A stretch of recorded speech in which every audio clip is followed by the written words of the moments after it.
On n'avait pas eu l'occasion de vous entendre il y a quelques semaines de cela, au moment où l'affaire Guerriau a éclaté. Vous, en tant qu'élu, en tant que femme, quel regard vous portez sur cette affaire qui a secoué la vie politique de notre région, mais d'ailleurs qui a une résonance bien plus large qu'à l'échelle de notre territoire? Je pense que d'une part, il y a quelque chose, on l'a vu avec le procès Dupond-Moretti, avec la Cour de justice spéciale pour les ministres ou les hommes et les femmes politiques. Il y a aussi l'immunité parlementaire duquel jouissent tous les parlementaires, qu'on soit sénateurs ou députés. Mmh. Mais ça doit pas nous exonérer de se conformer à la loi.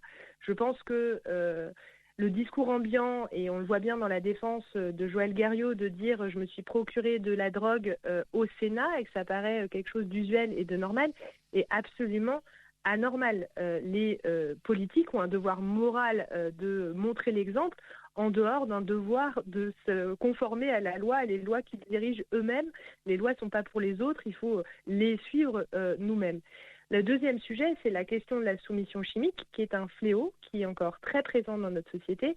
À Nantes, il y a eu plusieurs cas et il y a de la prévention à faire.